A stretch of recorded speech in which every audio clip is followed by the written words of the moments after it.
जैसा कि आप मेरे बारे में जान तो चुके हैं, मेरा नाम है भूपेंद्र कुमार सैनी और मैं आपको आज बेसिक टॉपिक शुरू करूंगा आपका, और आपको जो सामाजिक विज्ञान का विषय है उसके प्रति आपकी रुचि जागृत कर दूंगा। यह मेरा आपसे वादा रहेगा। और जो आपका ये ज्ञान विधि चैनल है, आप उसको ज़्यादा से ज़्यादा सब्सक्राइब करें और उसको ज़्यादा से ज़्यादा शेयर करें, और जितने लाइक हो सके आप उसके लिए लाइक करें। तो दोस्तों, हम शुरू करते हैं अपने इस वीडियो को। तो देखिएगा, आपको आज 10वीं क्लास के अंदर जो आपकी बुक्स में से एक बहुत इंपॉर्टेंट पार्ट है एग्जाम की दृष्टि से, जिसके तहत आपको कम से कम 15 नंबरों का इंक्लूड है वो पूरा का पूरा, उस चैप्टर में से मैं आपको आज डिटेल में सारी चर्चा दूंगा, जिसका मैं आज शुरुआत करने जा रहा हूं। तो ध्यान से देखिएगा। अगर हम बात करते हैं भारतीय राज्य व्यवस्था की, तो भारतीय राज्य व्यवस्था से बात करने से पहले हम जान लेते हैं कि भारतीय राज्य व्यवस्था किस प्रकार से हमारे लिए अनुकूल है और किस प्रकार से ये कार्य करती है। उसके लिए पहले हम जान लेते हैं थोड़ा हम पीछे की तरफ, जिसमें हम देखते हैं कि ये इसकी आवश्यकता क्यों पड़ी और क्यों ये चीजें आई। उसके लिए हम देखते हैं कि भारतीय राज्य व्यवस्था के तहत कि पहले हमारे के अंदर कैसी सुविधाएं थी, पहले कैसी थी और बाद में कैसी थी। अगर बात करें तो पहले हम कहते हैं कि राजाओं का शासन होता था। किसका शासन होता था? राजाओं का। राजाओं का शासन में क्या था कि वंशानुगत पदावली थी, जिसके अंदर राजा का बेटा फिर से राजा। लेकिन धीरे धीरे ये चीजें खत्म होने लगी और भारत के अंदर भी लोकतांत्रिक व्यवस्थाओं की, आप कह सकते हैं जिसको लोकतंत्र कह सकते हैं। लोकतंत्र के तहत हम बात करेंगे आगे भी कि ये व्यवस्था क्यों आई, किस वजह से आई और इससे क्या फायदा होगा। अगर हम बात करें लोकतंत्र के बाद में, अगर हम डायरेक्ट बात करता हूं मैं, जैसे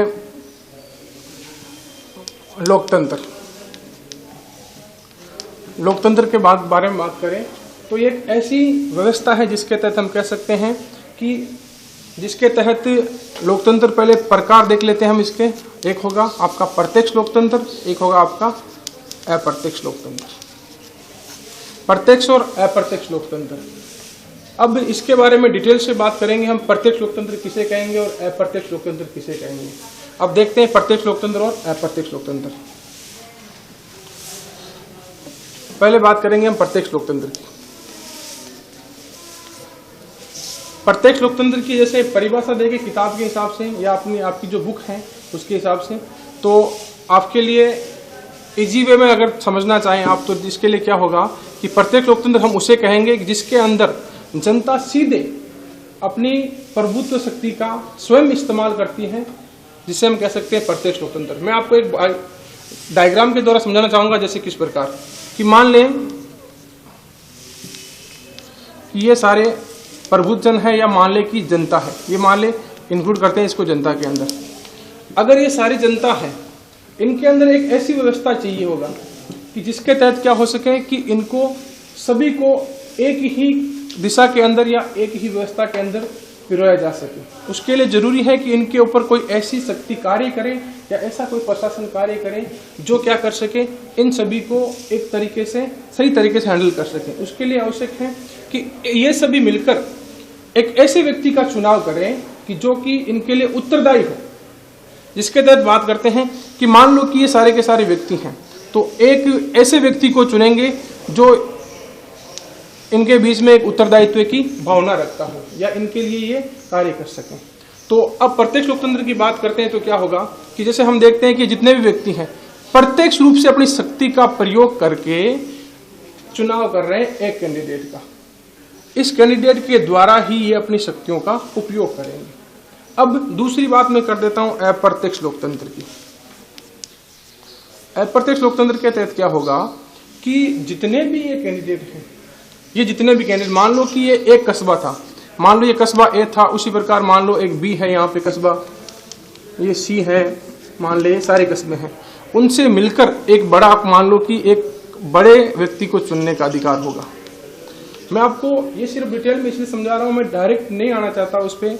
जैसे आपको कि कईयों की क्या लगता है कि मतलब हम हिस्ट्री याद कर लेंगे, ये कर लेंगे, लेकिन पॉलिटिकल की दृष्टि से देखें तो ये काफी एग्जाम के व्यू से देखें या किसी और व्यू से देखें तो काफी टफ लगता है बच्चों।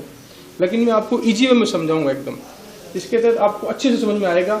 और देखिएगा कि अब प्रत्यक्ष लोकतंत्र की बात करें तो ये जो इसने प्रतिनिधि चुने हैं, मान लो ये प्रतिनिधि आपने चुन लिए, अब ये प्रतिनिधि मिलकर इसका चुनाव करेंगे।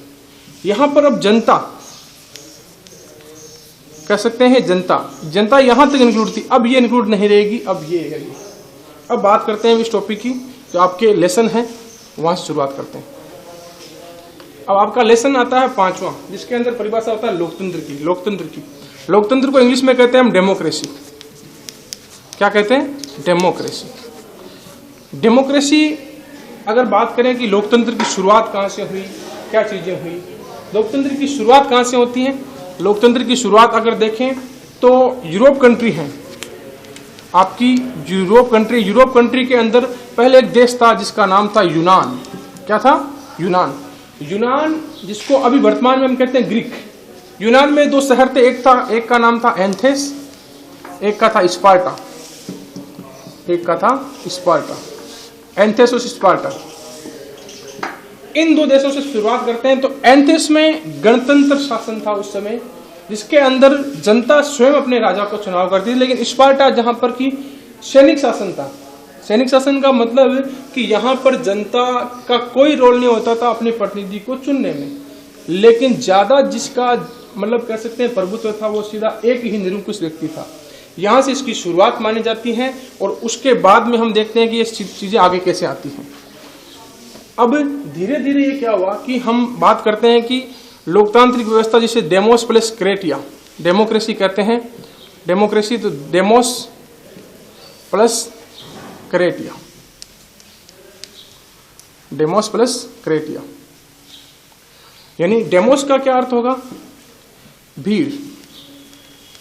क्रेटिया का अर्थ होगा शक्ति।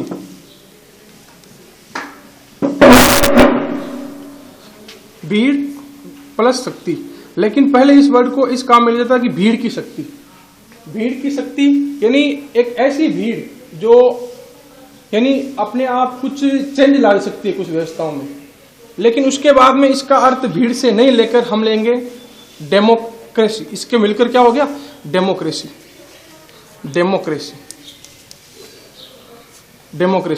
तो डेमोक्रेसी का अगर हिंदी रूपांतरण करें हम तो इसका अर्थ होगा लोकतंत्र। लोकतंत्र अगर नॉर्मल भाषा में समझे हम लोकतंत्र क्या कहेंगे? नाम से स्पष्ट हो रहा है ये लोकतंत्र यानी एक ऐसी व्यवस्था जो जनता स्वयं संचालित करेगी अपने प्रतिनिधियों के माध्यम से। अब इसके अंदर होगा क्या? देखिए, लोकतंत्र के अंदर क्या होगा कि जनता अपने मत द्वारा मत का अपन कहते हैं मतदान करते हैं। मत का अर्थ से अगर देखें तो राय होती है कि ये व्यक्ति मेरे लिए सही है, ये व्यक्ति मेरे लिए गलत है। इसका सीधा हम अपनी व्यवस्था से देखते हैं, वो चुनाव व्यवस्था से देख सकते हैं। अब इसके आगे क्या होगा? इसके आगे ये होगा कि बात तो हमने कर ली लोकतंत्र की। अब लोकतंत्र के अंदर अगर बात करें डेमोस प्लस क्रेटिया, भीड़ की शक्ति, अगर आगे देखते हैं तो इसका अर्थ ये होगा कि लोकतंत्र के प्रकार हमने देख लिए। लोकतंत्र के 2 प्रकार थे। लोकतंत्र के प्रकार हम पढ़ चुके हैं पहले। प्रत्यक्ष लोकतंत्र और एक होगा आपका अप्रत्यक्ष लोकतंत्र। ये हमने बातें कर ली है। प्रत्यक्ष क्या होता है, अप्रत्यक्ष क्या है, लेकिन फिर से मैं ब्रीफिंग में आपको बता दूं प्रत्यक्ष क्या होगा, अप्रत्यक्ष क्या होगा। प्रत्यक्ष में क्या होगा कि जनता अपनी प्रभुत्व शक्ति का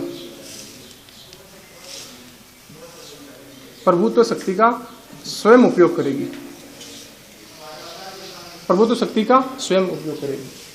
और अप्रत्यक्ष में क्या होगा कि जनता अपने प्रतिनिधियों के माध्यम से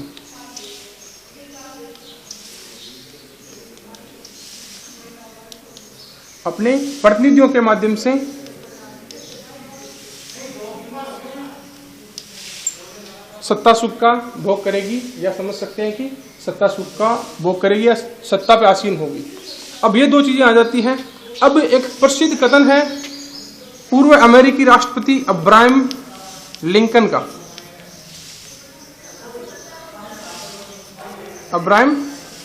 का।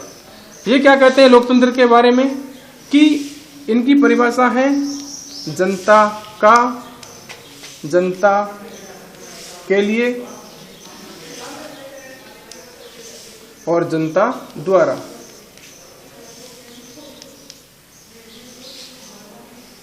जनता द्वारा। यानी शासन किसका होगा? जनता का। किसका होगा? जनता का। और होगा किसके लिए? जनता के लिए ही। और किसके द्वारा इसको संचालित किया जाएगा? जनता के द्वारा। अगर ये अब्राहम लिंकन की परिभाषा हो गई। और कहा जाता है कि एक ऐसे राष्ट्रपति थे अमेरिका के जो कई बार चुनाव में हारे थे, लेकिन कम से कम कह सकते हैं कि 5-10 बार तो कम से कम हारे थे, लेकिन बाद में ये जीते थे 5 या 10 बार होने के बाद में। अब आगे शुरुआत करते हैं अपने। अगर बात करें लोकतंत्र की, हमने बात कर ली है। ये कई प्रकार का लोकतंत्र होता है जिसके बारे में डिटेल से बात कर लिया हमने। अब कई प्रकार के लोकतंत्र में आप कहते हैं सामाजिक लोकतंत्र भी कहते हैं, नैतिक लोकतंत्र, आर्थिक लोकतंत्र, यानी जितने भी जगह अगर लोकतंत्र की बात करें तो कई प्रकार के लोकतंत्र की परिभाषाएं हैं। अब हम सीधा मूव करेंगे अपने अगले लेसन पे, जिसे हम अगर देखें तो भारतीय राज्य व्यवस्था भी कहते हैं। इसे क्या कहते हैं? भारतीय राज्य व्यवस्था। भारतीय राज्य व्यवस्था इतना लिखा है मैंने यहाँ पर, भारतीय राज्य व्यवस्था।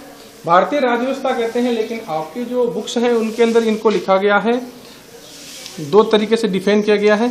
एक को कहा गया केंद्र सरकार, एक कहा गया है राज्य सरकार।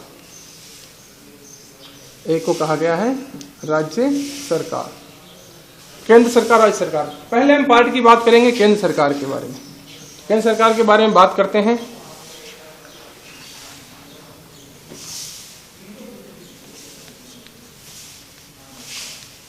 केंद्र सरकार। अब बात हम केंद्र सरकार की करेंगे तो केंद्र सरकार से पहले हम केंद्र का अर्थ जानेंगे कि एक ऐसी व्यवस्था जो एक सेंटर में स्थापित है। लेकिन बात करें हम सरकार की, सरकार का क्या अर्थ होगा? इसका अर्थ देखें तो कई मायनों में लोग कहते हैं कि गवर्नमेंट है, कोई कहते हैं किसी प्रकार से है। लेकिन सरकार का हम ये मतलब देखते हैं तो देखते हैं कि मान लें कि राज्य है, क्या है? राज्य है। लेकिन उस राज्य का जब तक कोई मीन नहीं है, जब तक कि उसको कोई, ये अमूर्त है। अमूर्त, अमूर्त का अर्थ है कि इसका कोई आकार नहीं है, अभी तक आकार नहीं है, इसको मूर्त रूप देने वाला चाहिए। कोई क्या देना चाहिए? ये अमूर्त है अभी। ये क्या है? अमूर्त। अगर आप अमूर्त को सरल भाषा में समझना चाहें तो इसका सिंपल सा ये बता सकते हैं कि अमूर्त एक ऐसी संस्था या एक ऐसी चीज, इसके बारे में आप लोग मान लो कल्पना तो कर ली कि मेरा ऐसा एक, या मान ले कि मकान होना चाहिए मेरा, लेकिन आप सिर्फ देख रहे हैं, अभी सपने में देख रहे हैं, या मान लो कि आपने कल्पना की है कि इसके अंदर इतने रूम होने चाहिए, इतनी सारी चीजें होनी चाहिए, लेकिन यह मूर्त रूप है। इसको मूर्त रूप कब दिया जाएगा? जब उसका आप पूरा का पूरा भवन निर्माण कर लेंगे और पूरी व्यवस्थाएं आ जाएगी, तब ये क्या होगा? इसका मूर्त रूप होगा। उसी प्रकार राज्य अमूर्त है। राज्य के अंदर जब सरकार कार्य करती है, सरकार कार्य करती है, ये दोनों मिलकर, ये दोनों जब मिलते हैं तब इन दोनों का सम्मिलित रूप, इन दोनों का सम्मिलित रूप क्या कहलाएगा? सरकार कहलाएगा। यानी सरकार है जो राज्य को क्या देती है? मूर्त रूप देती है। दोबारा सुन ले ध्यान से कि सरकार किसे कहेंगे? कि जो राज्य रूपी संस्था है, इसको एक मूर्त रूप देने वाली संस्था है सरकार। राज्य है, यानी राज्य। अब कई बच्चों को ये डिस्टर्बेंस भी होगा कि राज्य कह दिया, सरकार कह दिया, अलग अलग। तो आराम से समझिएगा, आराम से, धैर्य से, कि राज्य तो क्या है? सिर्फ एक भौगोलिक इकाई है, लेकिन उसको राज्य का नाम देने के लिए किसकी आवश्यकता होगी? सरकार की। किसकी आवश्यकता होगी? सरकार की। सरकार ही है जो कि इसको अपना एक नया नाम देती है, यानी प्रतिनिधि होगी, प्रतिनिधित्व करने वाली। जैसे सिंपल भाषा में समझ ले हम, अगर आपको कह दे कि भारत कहाँ है, तो भारत तो काफी लंबा चौड़ा फैला हुआ है। जैसे मान लो कि अभी आप जहाँ पे क्लास ले रहे हैं, लाइव देख रहे हैं, तो वो भी एक भारत का हिस्सा है। मैं क्लास यहाँ पे ले रहा हूँ तो ये भी एक भारत का हिस्सा है। लेकिन इसको अब एक मूर्त रूप किसने दिया? मूर्त रूप किसने दिया? मूर्त रूप इसने दिया कि ये एक भौगोलिक टुकड़ा था, सिर्फ एक जमीन का टुकड़ा था, लेकिन फिर इसको एक सरकार के द्वारा एक ऐसी संस्था में कन्वर्ट कर दिया गया जिसके द्वारा ये कहा जा सकता है कि अब सरकार बन चुकी है। सरकार, मान लो ये सरकार अलग प्रकार की हो सकती है, आपकी लोकतांत्रिक हो सकती है, अध्यक्षात्मक हो सकती है, किसी प्रकार की साम्यवादी सरकारें, कई प्रकार की सरकारें हैं। लेकिन बात करें सरकार का रूप जो कहलाता है, इसके बाद में हम चर्चा करते हैं आगे की तरफ कि केंद्र सरकार। केंद्र सरकार की बात करें तो सबसे पहले बात करते हैं कि केंद्र सरकार के अंदर क्या क्या चीजें होंगी। अगर नॉर्मली भी चीजें में नॉर्मली हम देख लें मैं आपको बता देता हूं, हम चर्चा करेंगे केंद्र सरकार की। केंद्र सरकार, तो केंद्र सरकार की बात करें तो इसके प्रमुख से हम 3 अंग बनाते हैं। एक पहला व्यवस्थापिका, इसका नाम देते हैं व्यवस्थापिका। फिर कार्यपालिका,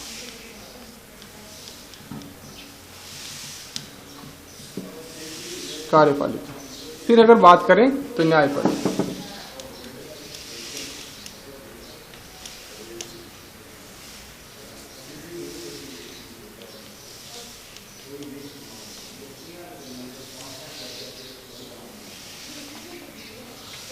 व्यवस्थापिका, कार्यपालिका, न्यायपालिका। अब नाम से स्पष्ट है व्यवस्थापिका, यानी कोई एक ऐसी संस्था होगी जो व्यवस्थाओं को मेंटेन करेगी या व्यवस्थाओं को बनाए रखेगी। किसको बनाए रखेगी? व्यवस्थाओं को। व्यवस्थाओं को बनाने के पीछे देखिएगा क्या उद्देश्य है इनका। उद्देश्य क्या है? मान लें कि देखो, वैसे देखें तो मेरी क्लास अब शुरू होती है, पहले मैंने आपको ब्रीफिंग दी है पूरा का पूरा। अब देखिए कि आपको आराम से समझ में आएगा, और ये आपके एग्जाम की दृष्टि से आपके कम से कम दोनों लेसन, केंद्र सरकार और राज्य सरकार, दोनों कम से कम अप्रोक्सीमेटली 15 नंबर। कितने नंबर? 15 नंबर। आपका 80 नंबर का पेपर है, उसमें से 15 नंबर ये आपके सिलेबस के रहेंगे।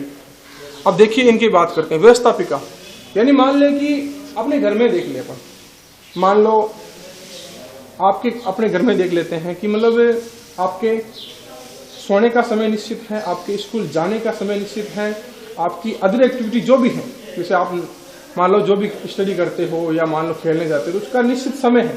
तो ये सारी व्यवस्थाओं को मेंटेन किया जाता है। क्यों?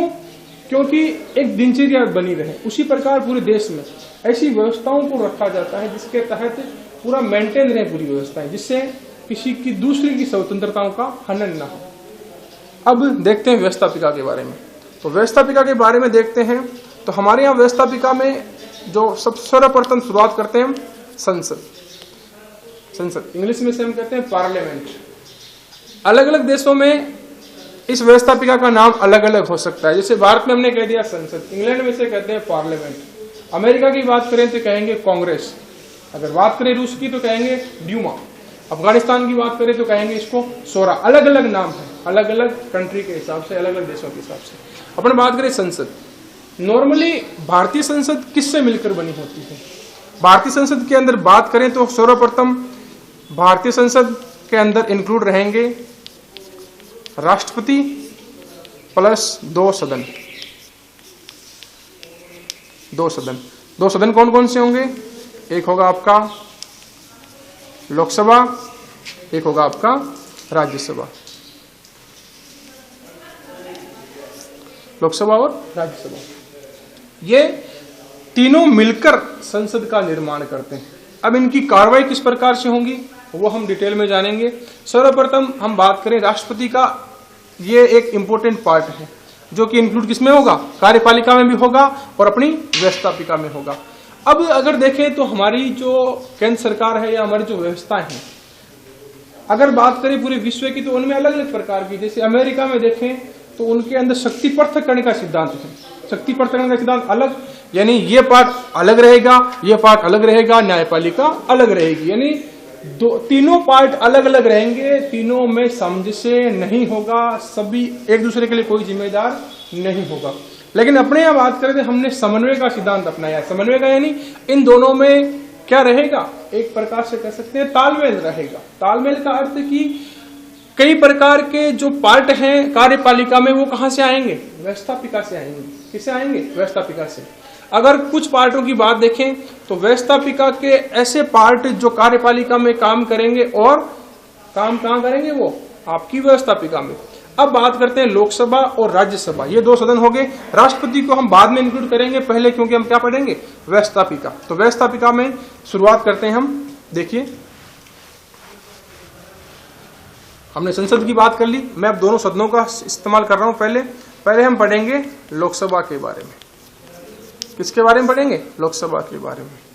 लोकसभा के बारे में बात करते हैं तो सर्वप्रथम अगर मान लो किसी भी व्यवस्था को शुरू करना है तो सबसे पहले हम निर्धारित क्या करते हैं कि इसके अंदर कितने सदस्य होंगे जो कि इस व्यवस्था को सुचारू रूप से संपन्न कर सकें। तो सर्वप्रथम देखते हैं भारत के अंदर क्या चीजें थी, क्या थी। जब देश आजाद हुआ तब हमारे संविधान का निर्माण होता है, तब हमारे सदस्य संख्या रखी गई थी। सदस्य संख्या तब थी हमारी, कितनी थी? 500 थी। कितनी थी? 500 थी। उसके बाद में धीरे धीरे बदलाव होते गए। लेकिन उसके बाद में एक एक्ट आता है 1987 का, जिसे कहते हैं भारत पुनर्गठन अधिनियम। भारत पुनर्गठन अधिनियम यानी भारत का फिर से गठन किया जाता है। अब इसमें गठन क्या किया गया? इसके अंदर जो पहले पुर्तगालियों के अधीन थे 3 हमारे हिस्से, एक था गोवा, एक था दमन, एक था दीव। इन तीनों को भारत में इंक्लूड करने पर अब भौगोलिक क्षेत्र भी बढ़ गया, हमारा जनसंख्या भी बढ़ गई। अब इसके कारण क्या होगा कि हमारी जो वर्तमान संख्या है 500 से बढ़कर कितनी हो गई? 552 हो चुकी है। कितनी होगी?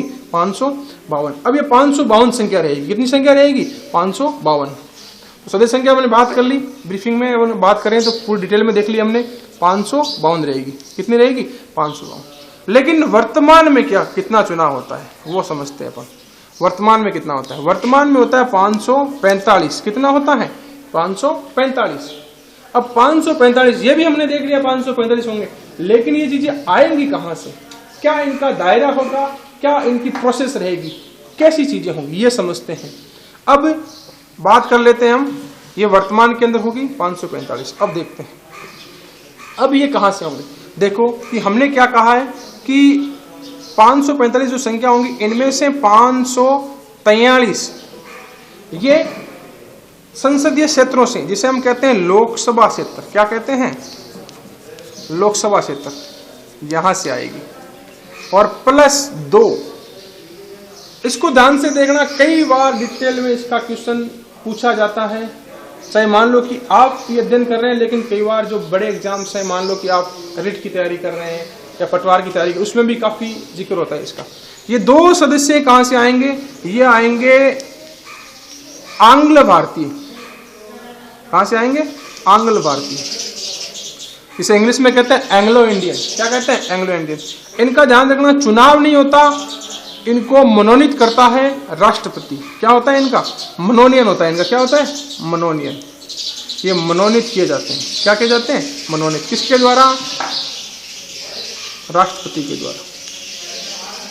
किसके द्वारा किए जाएंगे? राष्ट्रपति के द्वारा। किसके द्वारा किए जाएंगे? राष्ट्रपति के द्वारा। अब ये बातें हमने कर ली। चलो ये बातें होगी कि ये सदस्य संख्या कहां से आएगी, क्या नहीं आएगी, सारी चीजें होंगी। अब ये लोकसभा क्षेत्र, ये कुछ नाम जाना पहचाना लग रहा है, आपको भी सुना भी होगा, कई बार चुनाव में चर्चा में रहता है। अब लोकसभा क्षेत्र हमने क्या कहा है कि लोकसभा क्षेत्र तो होगा, और हमने एकल व्यवस्था अपनाई। एकल व्यवस्था यानी एक लोकसभा क्षेत्र से एक ही प्रतिनिधि आएगा। कितने प्रतिनिधि? एक ही प्रतिनिधि। अब ये सारे मिलकर 543 ये हो गए, 2 ये हो गए, कितने हो गए? 545। और 500 जाएंगे कहां पे? लोकसभा में। कहां जाएंगे? लोकसभा में। यहां पर ये क्या करेंगे? अपनी कार्रवाई को संपन्न करेंगे। किस प्रकार से? आगे हम समझेंगे कि लोकसभा के कार्य क्या होते हैं, क्या नहीं होते। पहले हम समझ रहे हैं इसका लोकसभा का गठन समझ रहे हैं हम। क्या समझ रहे हैं? ये गठन है, पहला पॉइंट है गठन का, सदस्य संख्या, गठन समझ रहे हैं हम। क्या समझ रहे हैं? गठन। अब आगे बात करते हैं, इसका गठन हो गया, दूसरा पॉइंट हम देखेंगे। लोकसभा गठन हमने समझ लिया है, लोकसभा गठन हमने शुरुआत कर दी है, सदस्य संख्या हमने पढ़ ली है। दूसरा हम पढ़ते हैं निर्वाचन। क्या पढ़ेंगे? निर्वाचन। निर्वाचन निर्वाचन की बात करें तो अब इनका निर्वाचन किस प्रकार से होगा, क्या चीजें रहेगी, तो ध्यान रखना, लोकसभा के सदस्यों का निर्वाचन हमेशा प्रत्यक्ष निर्वाचन होता है। क्या होता है? प्रत्यक्ष निर्वाचन। प्रत्यक्ष निर्वाचन का अर्थ हमने पहले समझ लिया कि क्या चीजें क्या होती है, क्या नहीं होती है। अब प्रत्यक्ष निर्वाचन में बात करें तो इनका निर्वाचन जनता द्वारा, किसके द्वारा किया जाएगा? जनता द्वारा। और विधि कौन सी होगी? प्रत्यक्ष विधि। कौन सी विधि? प्रत्यक्ष विधि। ठीक है, अगर ये चीजें हमने पढ़ ली। अब निर्वाचन, अब बात करते हैं इनकी लोकसभा के सदस्यों की योग्यताएं। क्या बात करते हैं? योग्यता। योग्यता क्या रहेगी? योग्यता के अंदर क्या रहेगी? सर्वप्रथम सभी को पता है कि वह भारतीय नागरिक होना चाहिए। क्या होना चाहिए? वह भारतीय नागरिक हो। क्या हो? भारतीय नागरिक हो। ये दूसरा, आयु की बात करें, उसकी आयु कितनी होनी चाहिए? मैं सिंपल तरीके से लिख रहा हूं, आयु उसकी होनी चाहिए कम से कम 25 वर्ष। कितने होनी चाहिए? 25 वर्ष। 25 वर्ष उसकी आयु होनी चाहिए। तीसरा, वह किसी लाभ के पद पर आसीन नहीं होना चाहिए। किस पे नहीं होना चाहिए? लाभ के पद पर आसीन नहीं होना चाहिए। लाभ के पद पर आसीन, आसीन का अर्थ कार्य न करता हो उस पद पे, यानी सिंपल सी बात है, सरकारी सेवाओं में वो ना हो। और चौथी इंपॉर्टेंट चीज देखें तो वह पागल, वह दिवालिया घोषित ना हो। वह पागल, वह दिवालिया घोषित ना हो। इसका अर्थ क्या होगा? पागल या दिवालिया, यानी जैसे हमारी न्यायपालिका है, उसके द्वारा वह पागल करार ना दिया गया हो और दिवालिया करार ना दिया गया हो। पागल तो आप समझते हैं, लेकिन दिवालिया आपके लिए थोड़ा सा वर्ड नया हो सकता, तो मैं समझा देता हूं डिटेल में इसको। दिवालिया किसे कहेंगे कि मान लो कोई व्यक्ति था जिसने किसी कार्य को संपन्न करने के लिए, मान लो कि बैंक से या अन्य सोर्सेज से किसी प्रकार से धन ऋण पे लिया है, तो अब क्या होगा कि अब उसकी ऐसी व्यवस्था, मान लो चुका देता तो ठीक है, अगर नहीं चुका पाता यानी उसको कंप्लीट नहीं कर पाता अपने ऋण को, तब क्या होगा कि अब इसको डिफॉल्टर घोषित कर दिया जाएगा। इंग्लिश में क्या तो डिफॉल्टर कर सकते हैं हम। डिफॉल्टर घोषित कर दिया जाएगा, यानी सरकार अब उसकी पूरी डिटेल चेक करती है, या हमारे कह सकते हैं न्यायपालिका उसको क्या कर देती है? दिवालिया घोषित कर देती है। दिवालिया घोषित कर दिया तो इसका अर्थ क्या होगा कि अब उस व्यक्ति के पास देने के लिए 1 रुपया भी नहीं है।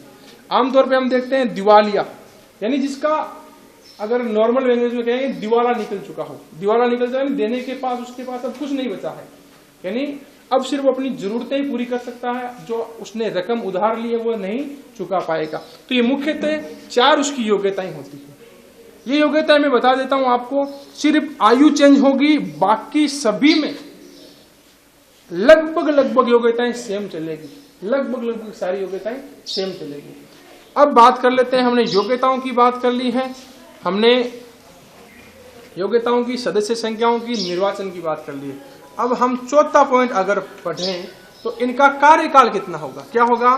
कार्यकाल। वैसे देखें तो लोकसभा का कार्यकाल सामान्यतः, देखना 2 चीजें बता रहा हूं मैं आपको यहां पे, सामान्यतः 2 चीजें देखो। सामान्यतः का अर्थ क्या कि नॉर्मल कितना कार्यकाल होगा? 5 वर्ष का। कितना होगा? 5 वर्ष का।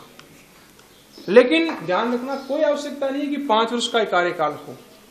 लोकसभा अपने कार्यकाल से पहले भी भंग हो सकती है, पहले से भंग हो सकती है। इसका अर्थ कि अगर राष्ट्रपति को ये लगे, या जो लोकसभा के अंदर जो प्रतिनिधित्व करने वाला, हमारे यहाँ कह सकते हैं प्रधानमंत्री, अगर ये सिफारिश कर दे कि भाई हमारे यहाँ सुचारू रूप से व्यवस्थाएं नहीं चल सकती, तो लोकसभा अपने कार्यकाल से पहले भी भंग हो सकती है। तो कोई आवश्यकता नहीं 5 साल का हो। लेकिन नॉर्मली अगर हम पढ़े तो लोकसभा कार्यकाल जब पूछा जाता है तो आपका आंसर क्या रहेगा?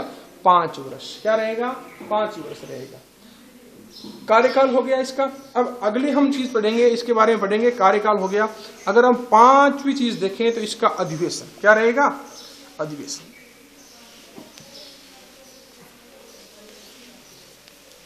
ये मैं सह लिख रहा हूं, ध्यान रखना थोड़ा, सही। अधिवेशन, अधिवेशन की बात करें, अधिवेशन किसे कहते हैं आमतौर पे? नॉर्मली भाषा में कहें तो अधिवेशन का अर्थ होता है मीटिंग, बैठक। तो लोकसभा की जो मीटिंगें होती हैं आमतौर पे इनका टाइम क्या रहेगा, शेड्यूल क्या रहेगा? तो हम एक ही बात आपको ध्यान रखनी है कि 2 मीटिंगों के बीच 6 माह से ज्यादा अंतराल नहीं होना चाहिए। कितना अंतराल नहीं होना चाहिए? 6 महीने से ज्यादा अंतराल नहीं होना चाहिए। 6 महीने, अगर मान लो कि एक मीटिंग मान लो कि आज की डेट में हुई है, तो 6 महीने बीच में होती है तो ठीक है, नहीं तो 6 महीने के बाद तो कंपलसरी है करनी, 6 महीने के बाद में। ठीक है, अब अगला हम छठवां पॉइंट पढ़ेंगे। इसका छठवें पॉइंट के बाद में बात करें तो लोकसभा के पदाधिकारी, क्या पढ़ेंगे? पदाधिकारी। नाम से स्पष्ट है, पद और अधिकारी, पद और अधिकारी। तो लोकसभा के पदाधिकारी कौन होंगे?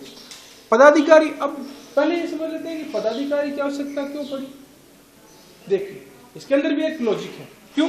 कि लोकसभा के अंदर हमने संख्या डिसाइड की थी 545। अब 545 एक सदन में इतनी संख्या है, तो इनको सुचारू रूप से व्यवस्थाओं को मेंटेन करने के लिए, या कह सकते हो कि किसी कार्य को करने के लिए एक निश्चित प्रोटोकॉल की आवश्यकता होगी। वो प्रोटोकॉल देगा कौन? तो पदाधिकारी होंगे। इसके अंदर अध्यक्ष, जिसे हम कहते हैं सामान्य भाषा में लोकसभा अध्यक्ष, और एक होता है उपाध्यक्ष। लोकसभा अध्यक्ष और लोकसभा उपाध्यक्ष, इसे हम कह सकते हैं लोकसभा अध्यक्ष और उपाध्यक्ष। अब थोड़ी सी आपके सिलेबस में तो शायद नहीं है, लेकिन मैं बता देता हूं इनका चुनाव कौन करते हैं। जो लोकसभा के सदस्य हैं, ये अपने में जो अपने सदस्य हैं उनमें से कर लेते हैं। इनका कोई बाहर से कोई चुनाव नहीं होता, डायरेक्ट मनोनीत मतलब चुन लेते हैं अपने में से, ये सदस्य रहेगा, ये सदस्य रहेगा।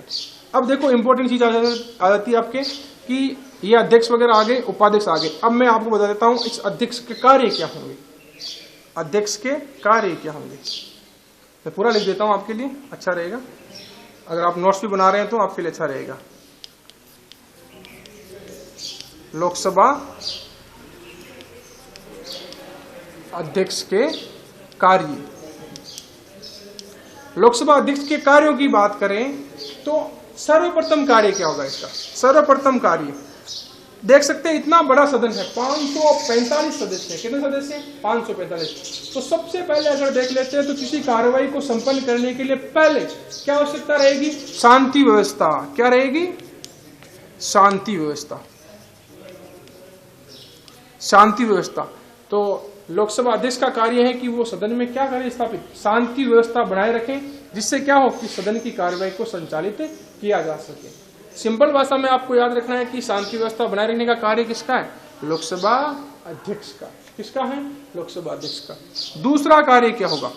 अब मान लो कि जो लोकसभा के सदस्य हैं वो अलग अलग निर्वाचन क्षेत्रों से चुनकर आते हैं, तो सभी चाहते हैं कि वे अपने क्षेत्र की बात रखें, लेकिन ये एक साथ बोलेंगे। मान लो एक सदस्य 5 मिनट बोलता है, तो आप इससे गुणा करें 5 से, तो कंप्लीट नहीं हो पाएंगे। इसके लिए क्या किया जाता है? लोकसभा अध्यक्ष द्वारा इनको बोलने का समय दिया जाता है। क्या दिया जाता है? बोलने का समय।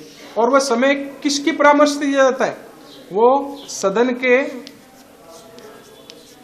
जो नेता है, सदन का जो नेता है, जो सदन का नेता है, उससे राय मशवरा करके लोकसभा अध्यक्ष बाकी सदस्यों को बोलने का समय देता है। किसका समय देता है? बोलने का समय।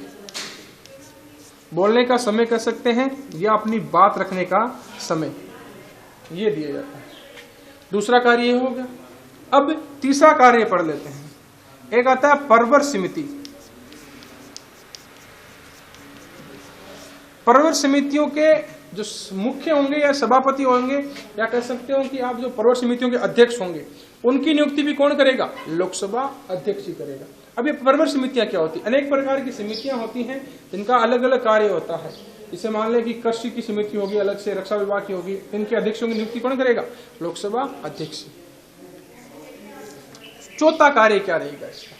चौथा कार्य क्या रहेगा ये देखते हैं कि लोकसभा अध्यक्ष, इंपॉर्टेंट चीजें ध्यान कर लेना, आप बता देता हूं, कई बार इसका क्वेश्चन पूछा जाता है। धन विधेयक।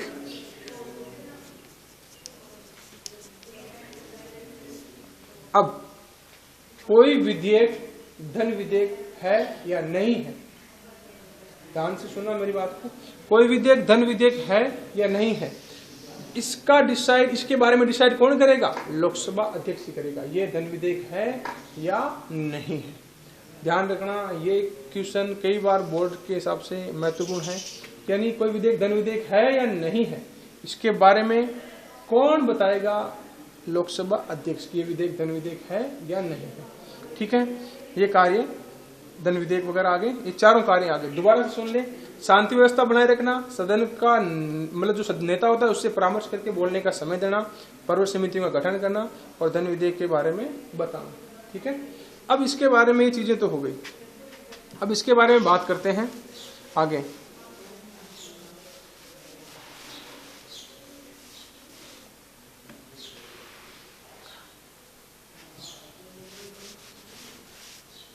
अब दूसरी बात करें तो हमने पहले सदन को डिटेल से पढ़ लिया है पूरा। दूसरा सदन अपना आता है राज्यसभा। अभी हम इसी के बारे में चर्चा कर रहे हैं, ध्यान रखना।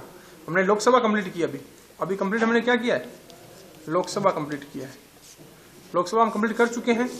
अब इसका दूसरा सदन आता है राज्यसभा। मैं आपको डिटेल से बता देता हूं। हमने लोकसभा हम कंप्लीट कर चुके हैं, संसद का पार्ट है जो भी, इसके अंदर हमने लोकसभा समझ लिए और राज्यसभा। अगर हम राज्यसभा की बात करें, लोकसभा हम डिटेल में समझ लिए, राज्यसभा की बात करें तो मैं आपको डिटेल में लेके चलता हूं राज्यसभा के बारे में। राज्यसभा के बारे में तो राज्यसभा की बात करें तो सर्वप्रथम वही वापस से पुनरावृत्तियां होगी कि सर्वप्रथम देखते हैं कि राज्यसभा इसकी सदस्य संख्या कितनी होगी। सदस्य संख्या की बात करें तो निर्धारित है 250। कितनी निर्धारित है, 250। लेकिन वर्तमान में चुनाव कितने होते हैं, कितनों के लिए चुनाव होते हैं, तो वो रहेगी 245। ये वर्तमान में संख्या, ध्यान रखना। ये संख्या किसके लिए है, वर्तमान के लिए। किसके लिए है, वर्तमान के लिए, राज्यसभा के लिए 245 सदस्य। अब दूसरी बात की 245 सदस्य आएंगे कहां से, ये चीज देखते हैं। तो इसको मैं डिटेल में बता देता हूं आपको। 233 सदस्य, कितने सदस्य, 233 सदस्य और अलग से रहेंगे 12 सदस्य। इनका टोटल करें तो वापस वही संख्या आती है 245। 233 सदस्य कहां से आएंगे, तो इसके बारे में चर्चा करते हैं। 233 सदस्य कहां से आते हैं, देखो मैं दोबारा आपको डिटेल से समझाता हूं। इसको संख्या वही रखेंगे, 245, 233। आपने नाम सुना होगा विधानमंडल, मैं डिटेल से बताऊंगा इसके बारे में भी। विधानमंडल की बात करें तो ये राज्यों में पाया जाएगा और संघ शासित जहां प्रदेश होते हैं वहां पे पाए जाते हैं। इनमें से ये सदस्य आते हैं 233। विधानमंडल कहां के, राज्यों के और संघ शासित प्रदेशों के। किसके, संघ शासित प्रदेशों से, संघ शासित प्रदेशों से। अब इनसे आएंगे 233 और 12 सदस्य कहां से आएंगे ये देखना। अब इनका चुनाव होगा, वो मैं बताऊंगा किस पद्धति से होता है अलग से, लेकिन 12 सदस्य कहां से आएंगे तो ध्यान रखना। 12 सदस्य कहां से आएंगे, इनका चुनाव नहीं होगा, ध्यान रखना। इनका क्या नहीं होगा, चुनाव नहीं होगा, इनका होगा मनोनीत। ये मनोनीत किए जाएंगे, किसके द्वारा किए जाएंगे वो भी चर्चा करेंगे, मनोनीत। अब मनोनीत करेगा कौन, भारत का राष्ट्रपति करेगा। कौन करेगा, भारत का राष्ट्रपति।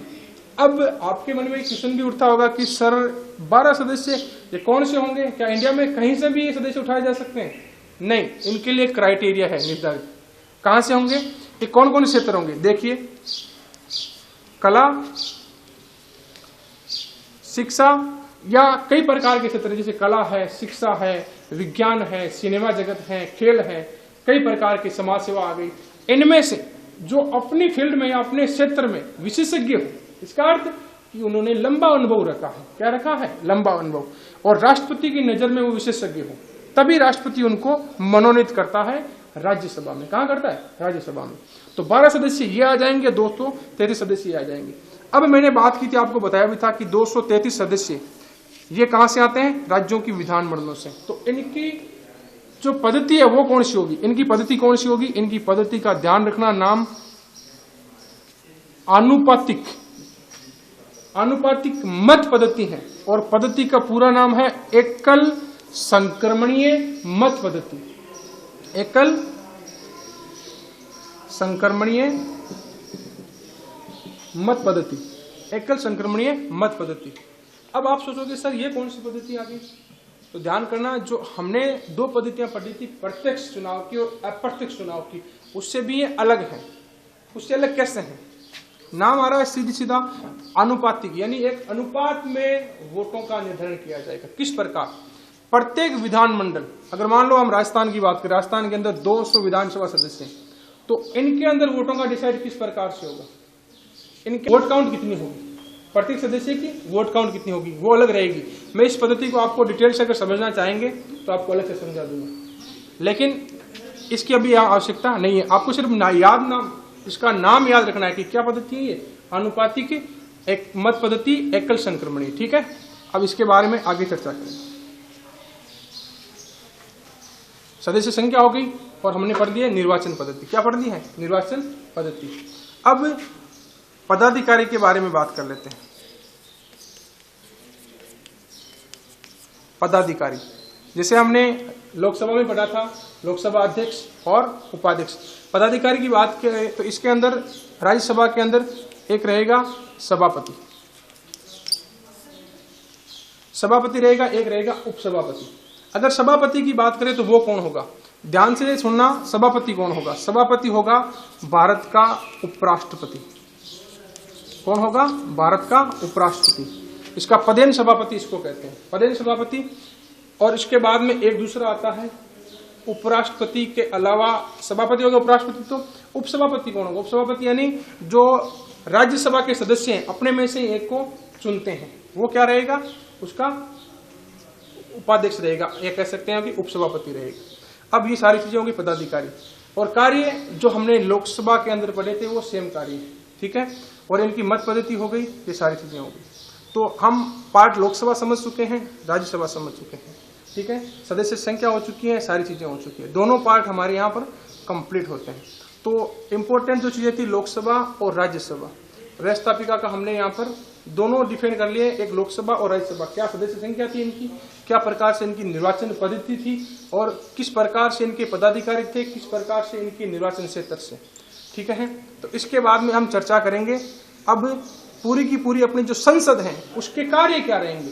ये तो हमने इसका गठन पढ़ा है दोनों का, अभी क्या पढ़ा है? गठन पढ़ा है। अब इसके बाद में चर्चा करेंगे कि संसद के कार्य क्या होंगे। क्या चर्चा करेंगे? संसद के कार्य क्या होंगे।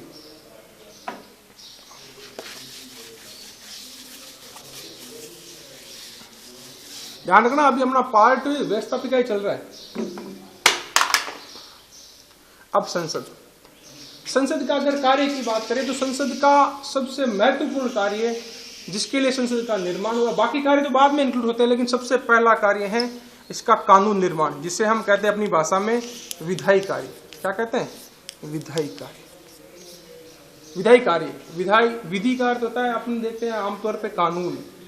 विधायी कार्य का अर्थ होगा कि संसद सर्वप्रथम कार्य क्या करेगी? आपके लिए कानून निर्माण का कार्य करेगी। किसका कार्य करेगी? कानून निर्माण का। अब कानून निर्माण का कार्य करेगी तो इसके लिए भी महत्वपूर्ण आपको चीजें बता दूं। कानून निर्माण ऐसे तो होगा नहीं कि भाई अपन लोग बैठे संसद में बैठे और कानून बन गया। इसके लिए क्या होगा? अब देखिए, अब इसके डीप में जाते हैं, काफी डीप में। ये मैं बता रहा हूं, जो मैं ये चीजें बता रहा हूं, आप अगर इसके आप पढ़ते हैं या आपके परिचित जो मतलब कंपटीशन की तैयारी करते हैं उनके लिए महत्वपूर्ण है। विधायी कार्य होंगे किस प्रकार? देखिए, हमारे 3 प्रकार की सूचियां बनाएगी। कितनी प्रकार की? 3 प्रकार की। कितनी प्रकार की?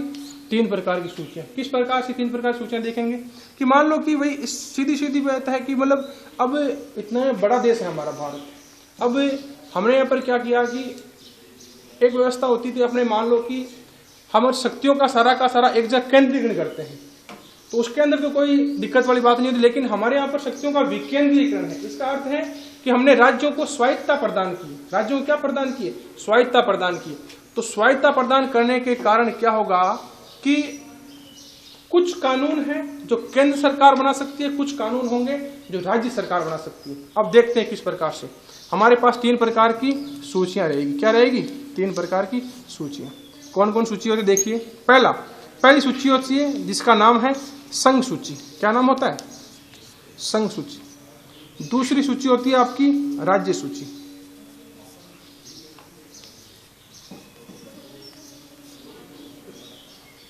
तीसरी होती है अपनी समवर्ती सूची। समवर्ती सूची।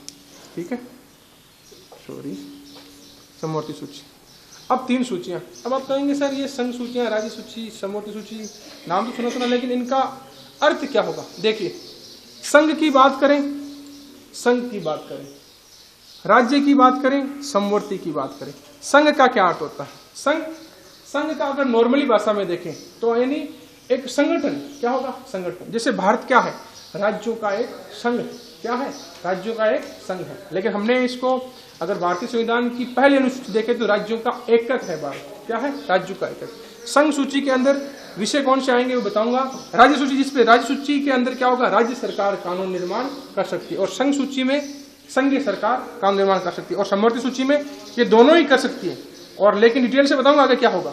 लेकिन पहले संघ सूची समझ लेते हैं हम। संघ सूची में कौन से विषय आएंगे? जो महत्वपूर्ण विषय होंगे वो आएंगे। कौन कौन से? देखो, पहला आ जाता है सेना, दूसरा आ जाता है बैंक, डाक, रेलवे, संचार, मतलब कई प्रकार के विषय हैं। लगभग 100 के समथिंग विषय हैं इसके अंदर। कितने विषय हैं? 100 के समथिंग विषय हैं। सेना, बैंक, डाक, रेलवे, संचार। और इंपॉर्टेंट चीज बता देता हूं, विदेश विभाग। कौन सा? विदेश विभाग। ये सारी चीजें इनके अंदर इंक्लूड रहेगी। अब चर्चा की बात करते हैं तो सेना, बैंक, डाक, रेलवे, संचार, विदेश। अब आपके अंदर कंफ्यूजन भी होगा कि सर इनको याद कैसे रहेंगे? अगर आपसे क्वेश्चन पूछ ले जाए एक किस सूची का विषय है, तो नॉर्मल एक इसकी सिंपल भाषा में एक ट्रिक बता सकते हो। ट्रिक क्या है? कॉमन सेंस की बात है, ध्यान से सुनना। जिसके आगे भारतीय शब्द का मेल होता है या भारतीय शब्द लगा होता है वो कौन सूची का विषय होगा? संघ सूची का विषय। किस प्रकार देखें, अगर बात करते हैं तो हम ये थोड़ी कहते हैं राजस्थान सेना, कहते हैं क्या? नहीं कहते। हम सीधा क्या कहते हैं? भारतीय सेना। क्या कहते हैं? भारतीय सेना। कभी नाम सुना क्या आपने? बैंक के अंदर। हाँ, अलग चीज होती है। बैंक के अंदर हम सोच सकते हैं कि किसी राज्य का पर्टिकुलर नाम आता है, लेकिन उसका जो ऑपरेट करने का कार्य होता है किसी राज्य का नहीं होता। जैसे हम देखते हैं भारतीय स्टेट बैंक, भारतीय बैंक, आरबी बैंक से हम बड़े बैंक से लेते, देखो RB, reserve bank of India, reserve bank of India. तो नाम किसका आ रहा? भारत का। आपने कभी सुना है क्या राजस्थान डाक सेवा, हरियाणा डाक सेवा सुना है नाम कभी? नहीं। भारतीय डाक सेवा सुना है हमने। क्या सुना है? भारतीय डाक। रेलवे कभी सुना है? गुजरात रेलवे, राजस्थान रेलवे नहीं सुना, सिर्फ इंडियन रेलवे। संचार सुविधाएं सारी की सारी इंडियन गवर्नमेंट। विदेश सेवा सारी की सारी। तो ये सवाल समझ में आ रही है कि संघ सूची किस प्रकार? राज्य सूची। अब राज्य सूची में कौन से विषय होंगे? आपने नाम सुना होगा Rajasthan police, Haryana police, Rajasthan roadways सुना है। तो ये किस विषय के होंगे? ये होंगे आपके, जैसे मान लो कि पुलिस आ गई, हर राज्य की अपनी अपनी पुलिस होती है। मान लो ट्रांसपोर्ट आ गया, ट्रांसपोर्ट कैसे? ट्रांसपोर्ट में सारी सुविधाएं आ जाती हैं आपको। ये सारे इस विषय होंगे। अब समवर्ती सूची, इंपोर्टेंट चीज, समवर्ती सूची। समवर्ती सूची के अंदर क्या होगा कि अब कोई एक ऐसा विषय जिसपे केंद्र सरकार भी कानून निर्माण करने का कार्य कर सकती है और राज्य सरकार भी कानून निर्माण का कार्य कर सकती है। तो आप कहेंगे सर ये भी कर देगी और ये भी कर देगी तो इनके बीच में विवाद नहीं होगा? बिल्कुल होगा विवाद, लेकिन ध्यान रखना यहां पर प्रभावी फिर कौन हो जाएगी? प्रभावी फिर हो जाएगी संघीय सरकार। अब मैं आपको एक एग्जाम्पल दे देता हूं। कैसे? मान लो कि शिक्षा संबंधी अधिकार आपने पढ़े होंगे, या शिक्षा एक ऐसा टॉपिक था जो काफी कॉम्प्लिकेट टॉपिक था। पहले राज्य सरकार की सूची में भी आता था, लेकिन फिर इसको क्या कर दिया गया? संघ सूची में डाल दिया गया। कैसे?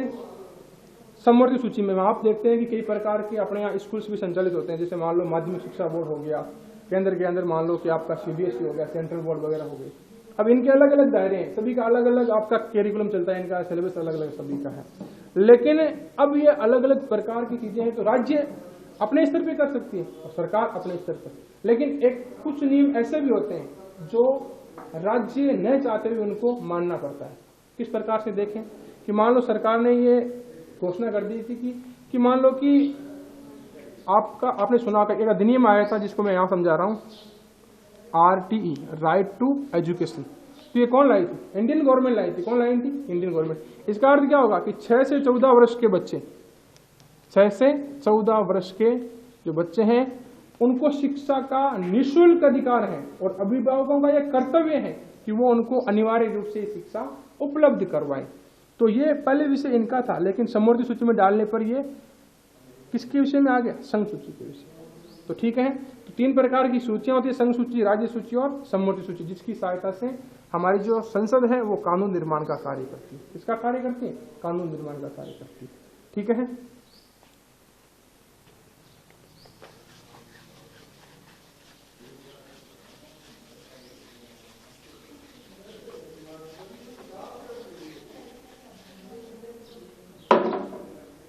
दूसरा कार्य पढ़ते हैं हम इसके बारे में।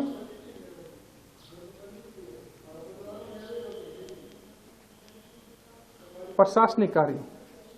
क्या पढ़ेंगे? प्रशासनिक कार्य। नाम से स्पष्ट हो रहा है, प्रशासन। क्या? प्रशासन।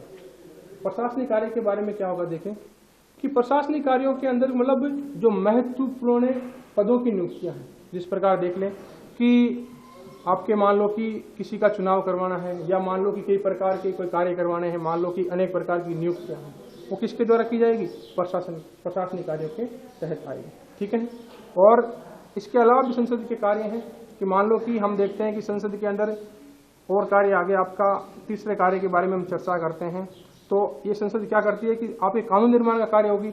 अब संसद का कानून निर्माण का कार्य के बाद में हम देखते हैं कि हमने विधायी शक्तियां इसकी पढ़ चुके हैं, प्रशासनिक कार्य पढ़ चुके हैं, और तीसरा कार्य आता है इंपॉर्टेंट कार्य पर देख लेना आप कि इसके अंदर आता है कि हम संसद के बारे में कहेंगे तो एक पूरी व्यवस्था बनाए रखती है। इसको मैं आपको अलग से समझाता हूँ। प्रशासनिक कार्य, क्योंकि आप प्रशासनिक कार्य, क्योंकि आप अलग से समझेंगे आराम से इसको। देखिए, हम इसके अंदर थोड़ा इंक्लूड कर रहा हूं मैं कार्यपालिका। इसमें राष्ट्रपति हो गया, राष्ट्रपति के बाद में अगर बात करें प्रधानमंत्री, नहीं सॉरी उपराष्ट्रपति, उपराष्ट्रपति के बाद में प्रधानमंत्री, बाद में मंत्रिपरिषद, इसके अंदर महान्यायवादी। क्या होगा? महान्यायवादी।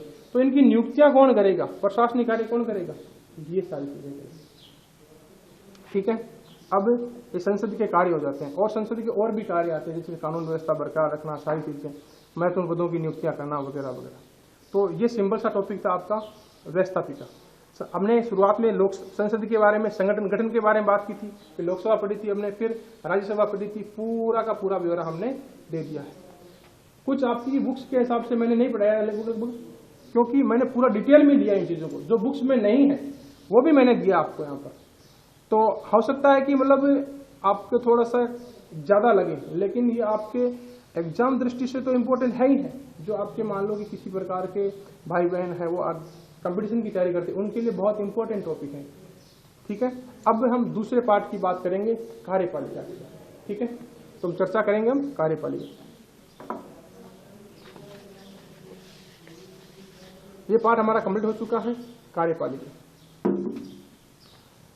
कार्यपालिका की बात करें तो हमने सबसे इंपॉर्टेंट चीज होती है राष्ट्रपति।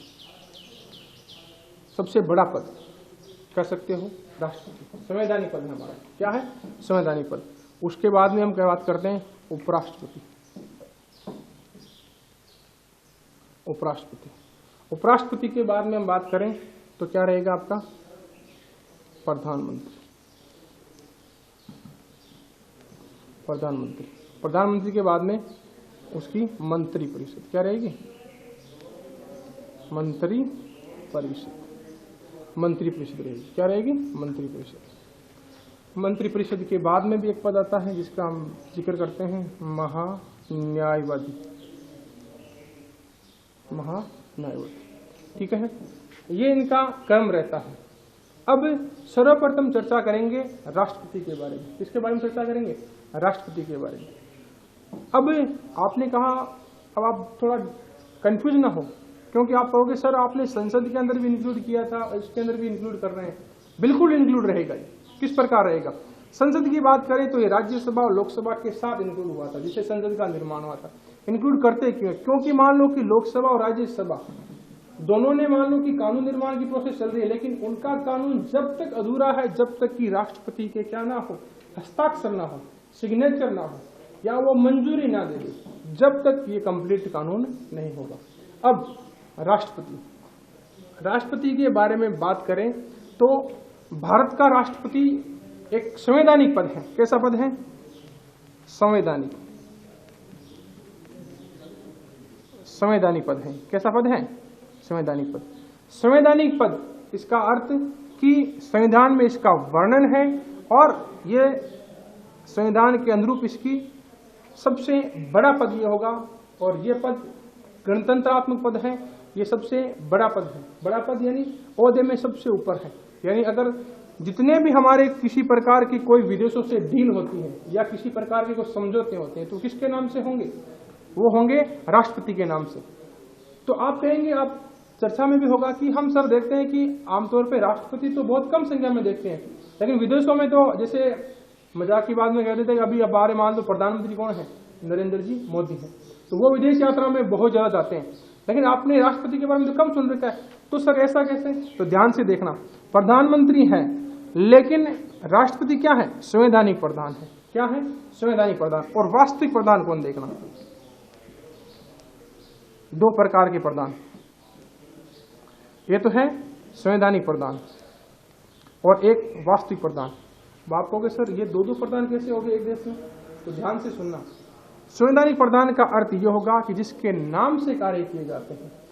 वास्तविक प्रधान यानी वास्तव में उनको करने वाला या करने वाली संस्था कौन होगी? वो होगी प्रधानमंत्री और उसकी मंत्री परिषद, जो इनको संपन्न करती है। क्या करती है? संपन्न करती है। अब बात करें तो संवैधानिक प्रधान ये हो गया। अब थोड़ी सी चर्चा हम कर लेते हैं आज ही कि राष्ट्रपति कौन हो सकता है, क्या इसके लिए क्राइटेरिया होंगे, क्या चीजें होंगी। तो अब हम पढ़ लेते हैं। देखिए कि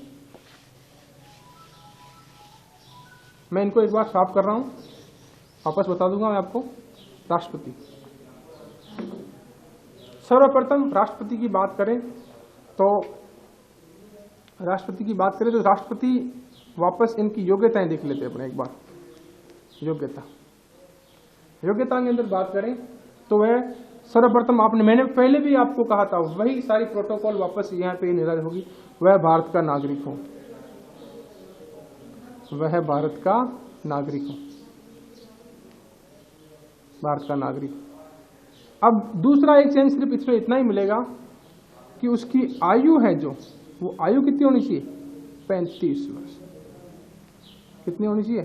35 वर्ष। और मैंने शायद आपको बता दिया होगा कि लोकसभा के लिए तो कितनी थी, यह बता दूं मैं आपको। देखो, लोकसभा, यहाँ राज्यसभा, दोबारा बता देता हूं आपको। लोकसभा के लिए हमने निर्धारित की थी 25 वर्ष। कितनी की थी? 25 वर्ष। राज्यसभा की हमने की थी 30 वर्ष। कितनी की थी? 30 वर्ष। और राष्ट्रपति कितनी रहती है? 35 वर्ष। अब याद करने का अच्छा तरीका देखिए, 25 वर्ष यहाँ रहेगी, 30 यहाँ रहेगी, 35 रहेगी। अब मैं थोड़ा सा टॉपिक से हटके आपको चीजें बता देता हूँ। देखो, हम इसको पढ़ लेंगे। अब कई बार मैंने शुरुआत में आपको नहीं बताया इसलिए कि यहाँ पर आपको समझने में आसानी होगी कि इन सदनों को हम अलग नाम भी देते हैं। क्या नाम देते हैं? अलग नाम। कैसे? लोकसभा को अलग है, राज्यसभा का अलग है। लोकसभा को हम एक नाम और देते हैं, लोकप्रिय सदन। कौन सा सदन? लोकप्रिय सदन। कौन सा सदन? लोकप्रिय। एक इसका नाम देते हैं हम निम्न सदन। क्या देते हैं? निम्न सदन। लोकप्रिय सदन, निम्न सदन। राज्यसभा को हम क्या देते हैं? स्थायी सदन। दूसरा हम देते हैं इसको उच्च सदन। उच्च सदन। अब देखो, ये नामकरण भी हम क्यों करते हैं, ये भी आप समझना। यहां पे देखिए आयु कितनी है? 25 वर्ष। हालांकि देखो, समझने के तरीके से बता रहा हूं, आप वैसे इनडायरेक्टली मत लेना इसको। 25 वर्ष तो ये राज्यसभा के बदले में, राज्यसभा के मुकाबले तो इसकी उम्र है जो कम है, 5 साल कम है, और लोकप्रिय सदन है। अब आप कहोगे सर लोकप्रिय क्यों कहा गया इस सदन को? देखिए, किताबों में कहीं नहीं मिलेगा, बता देता हूं मैं आपको लोकप्रिय क्यों कहते हैं। क्योंकि यहाँ पर जो उम्मीदवार आते हैं वो जनता में लोकप्रिय होते हैं। किसमें? जनता में। जनता में लोकप्रिय उम्मीदवार ही यहाँ पे आते हैं। कौन आते हैं? जो जनता में लोकप्रिय हो। कैसे? कि मान लो कि उनका कोई ऐसी कोई शिक्षा नहीं होती, मतलब जो मान लो कि राजनीतिक शिक्षा वगैरह नहीं होती, फिर भी ये जनता में चुने जाते हैं। कैसे? देखिए, सिंपल भाषा में समझ में आएगा आपको कि मान लो कि आपने देखा होगा कि अभी जो चुनाव हुए थे उसके अंदर कई फिल्म एक्टर्स, या कह सकते हैं कि कई फिल्म अभिनेता, फिल्म अभिनेत्रियां, या मान लो कि कई प्रकार के जो चर्चित चेहरे थे, यानी देश में जिनको लगभग जानते हैं, उन्होंने भी चुनाव लड़ा था और वो जीते थे। क्यों? जनता में क्या थे वो? लोकप्रिय थे। जनता में क्या थे वो? लोकप्रिय थे। मान लो कि हम देखते हैं कि मान लो कई प्रकार के एक्टर हैं, वो चुन के आ गए, तो लोकप्रिय होने का सीधा सीधा अर्थ है कि उनको ज्यादा कोई अनुभव नहीं होता राजनीति का, राजनीति के मामलों का किसी प्रकार का कोई अनुभव नहीं होता, फिर भी वो चुने जाते हैं। क्यों? अपनी लोकप्रियता की वजह से। किसकी वजह से? लोकप्रियता की वजह से। दूसरा, इसको निम्न सदन कहते हैं। क्यों निम्न सदन? इसलिए कह सकते हैं कि इसकी जो अस्थायित्व है, इसका अस्थायी सदन है ये, और कह सकते हैं इसका अस्थायी सदन है। ये क्या है? अस्थायी सदन है, यानी फिक्स नहीं है। 5 साल का कार्यकाल होता है, लेकिन राष्ट्रपति इसको 5 साल से पहले भी भंग कर सकता है। क्या कर सकता है? 5 साल से पहले भी भंग कर सकता है। अब राज्यसभा की बात करें तो स्थायी सदन है, यानी कभी भी भंग नहीं होगा। क्या नहीं होगा? कभी भी भंग नहीं होगा। कभी भी भंग नहीं होगा। अब भंग नहीं होगा तो दूसरा बात कि ये उच्च सदन है। उच्च सदन, इसका अर्थ क्या होगा? यानी इसके अंदर जो उच्च अनुभव रखते हो, क्या रखते हो? उच्च अनुभव रखते हो, वही व्यक्ति इसके अंदर आएंगे। कौन आएंगे? जो उच्च अनुभव रखते हो, उच्च अनुभव रखते हो। अब सिंपल भाषा में आपको समझा देता हूं तो इनका कार्यकाल, यानी सामान्यतः कार्यकाल कितना रहेगा? इसका 5 साल का रहता है। राज्यसभा कितना रहता है? 6 साल का।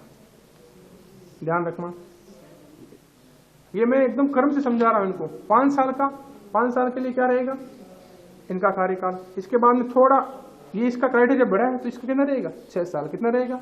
6 साल का। अब 5 साल का इसका हो गया, 6 साल का इसका हो गया। अब आप लोग सर स्थायी कैसे 6 साल कार्यकाल होगा? तो ध्यान सुनना, 31 सदस्य होते हैं वो हर 2 वर्ष में। कितने? 2 वर्ष में। हर 2 वर्ष में सेवानिवृत्त हो जाते हैं और उसके बदले में दूसरे सदस्य आ जाते हैं। तो ये कंटिन्यू चलता रहेगा, ये कभी विघटन इसका नहीं होगा। अब धीरे धीरे ये चलता रहेगा, सारी चीजें चलती रहेगी, वापस सदस्य आते रहेंगे। अब वापस अपने टॉपिक पे आते हैं अपन। मैं बीच में आया तो समझा दिया थोड़ा मैंने आपको।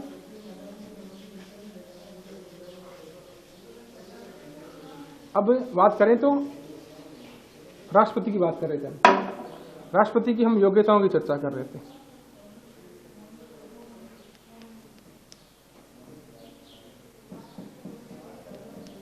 योग्यता, भारत का नागरिक हो, उसकी आयु कितनी हो? 35 वर्ष हो। कितनी हो? 35 वर्ष हो। वह पागल व दिवालिया ना हो। पागल व दिवालिया, ये भी चर्चा हमने कर ली थी। वो पागल या दिवालिया ना हो। क्या ना हो? पागल या दिवालिया ना हो।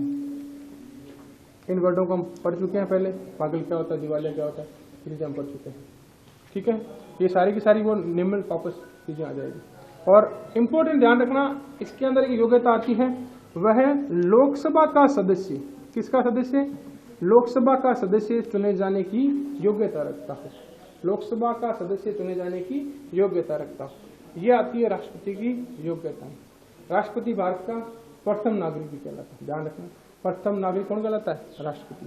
और ये सारी इसकी क्या होगी? योग्यता होगी। ठीक है,